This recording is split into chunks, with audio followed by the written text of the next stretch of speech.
Sakit Medika Sehat bukanlah rumah sakit yang asing bagi warga sekitar. Letaknya di pinggiran kota, bangunannya tua dengan dinding-dinding bercat putih yang mulai kusam. Meskipun terkenal memiliki dokter-dokter handal, ada satu bagian dari rumah sakit ini yang menjadi perbincangan banyak orang. Bangsal 33. Tidak ada yang tahu pasti sejak kapan cerita ini beredar. Tetapi satu hal yang pasti, siapapun yang ditempatkan di bangsal itu tidak akan bertahan lama. Bukan karena penyakitnya, tetapi karena sesuatu yang lebih menyeramkan. Pasien yang menginap di sana selalu mengaku melihat sosok pocong berdiri di depan pintu kamar, mengawasi mereka dengan mata membelalak. Beberapa orang mengira itu hanya sugesti, tetapi ada juga yang mempercayainya dengan sepenuh hati.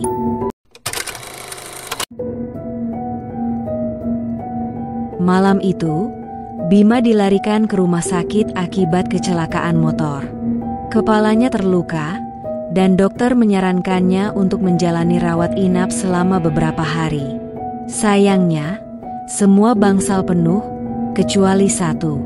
Mas Bima, hanya tersisa satu kamar, bangsal 33. Mau tidak mau, Mas harus di situ dulu ya, ujar perawat sambil menggigit bibirnya, ragu-ragu. Bima mengangguk, tidak peduli. Ya sudah, yang penting saya bisa istirahat.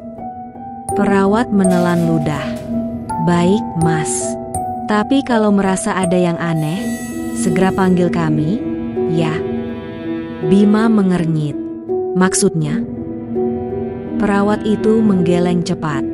Ah, tidak ada, Mas. Silakan istirahat. Bima tidak menaruh curiga. Dia hanya ingin tidur dan memulihkan diri. Setelah dipindahkan ke bangsal 33, ia langsung berbaring di ranjang dan menutup mata. Tapi malam itu, tidurnya tidak tenang. Sekitar pukul 2 dini hari, Bima terbangun karena udara dingin yang menusuk. Ia merasa aneh, entah mengapa suasana kamar begitu sunyi. Tidak ada suara perawat berlalu lalang atau derit ranjang pasien lain. Saat matanya terbuka, jantungnya seketika berdegup kencang. Di depan pintu kamar, samar-samar terlihat sosok dengan kain kafan yang kotor dan lusuh. Kepalanya dibalut kain dengan ikatan di atasnya, persis seperti pocong dalam cerita-cerita horor. Tapi yang membuat Bima hampir kehilangan akal sehatnya adalah mata sosok itu. Matanya tidak terpejam seperti pocong pada umumnya, tetapi membelalak lebar, penuh kebencian, seolah siap menerkam kapan saja. Bima ingin menjerit, tetapi tenggorokannya terasa kering. Ia mencoba menggerakkan tubuhnya, tetapi rasanya seperti lumpuh. Sosok itu tidak bergerak, hanya berdiri di depan pintu, menatapnya dengan tajam. Setiap kali Bima berkedip, pocong itu terasa semakin dekat. Keringat dingin mengalir di pelipisnya. Ia mencoba mengalihkan pandangan, tetapi matanya selalu kembali ke pintu. Sosok itu masih ada di sana. Bima menarik napas panjang dan memberanikan diri meraih bel panggilan perawat di samping tempat tidurnya. Tangannya gemetar saat menekan tombolnya berulang kali.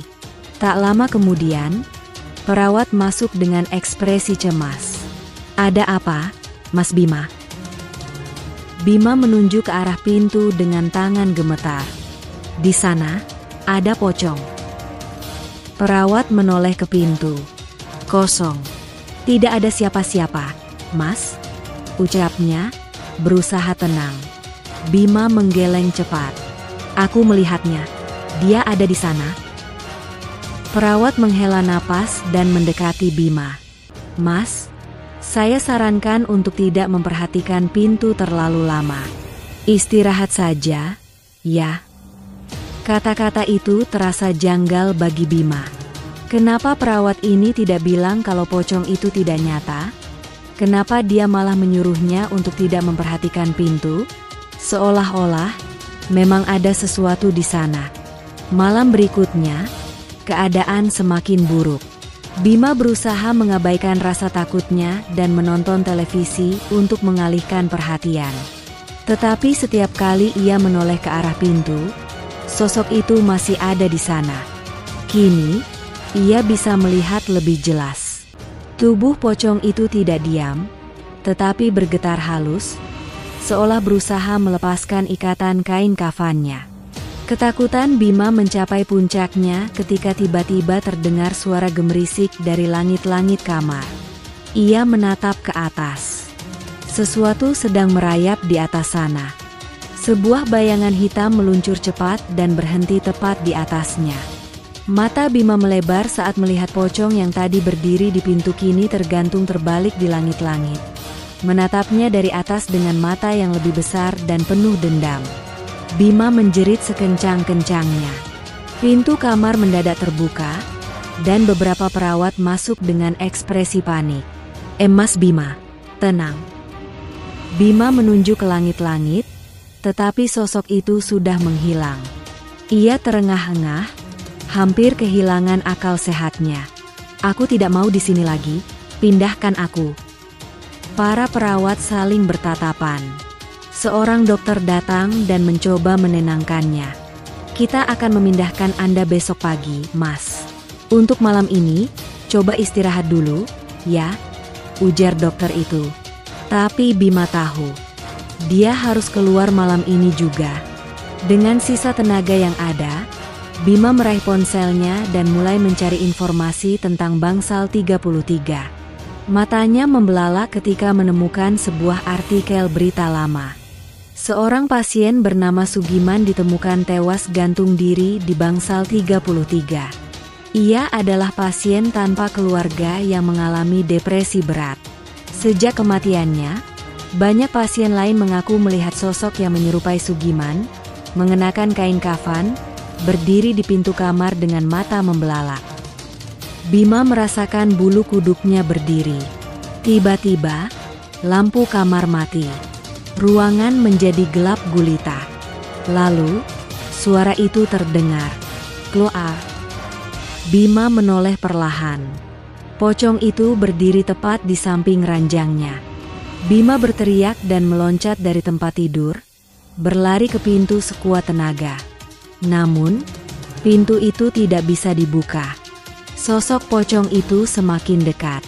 Nafasnya terdengar seperti desisan ular. Matanya terus menatap Bima dengan kebencian yang tidak terkatakan. Bima menutup mata, pasrah. Lalu, pintu tiba-tiba terbuka. Seorang dokter masuk dan langsung menarik Bima keluar. Bima akhirnya dipindahkan ke bangsal lain. Ia masih gemetar, tetapi bersyukur bisa selamat. Saat pagi tiba, seorang perawat datang membawakannya sarapan. Bima, kamu beruntung bisa keluar dari Bangsal 33, katanya sambil tersenyum tipis. Bima mengangguk lemah. Apa yang terjadi kalau aku tidak keluar? Perawat itu menatapnya dengan ekspresi aneh. Semua pasien yang tidak keluar dari Bangsal 33 dalam waktu 1 hari, akan meninggal keesokan paginya. Bima membeku. Dari kejauhan, ia bisa melihat Bangsal 33. Pintunya terbuka sedikit, dan di dalamnya, sepasang mata membelalak menatapnya dari kegelapan.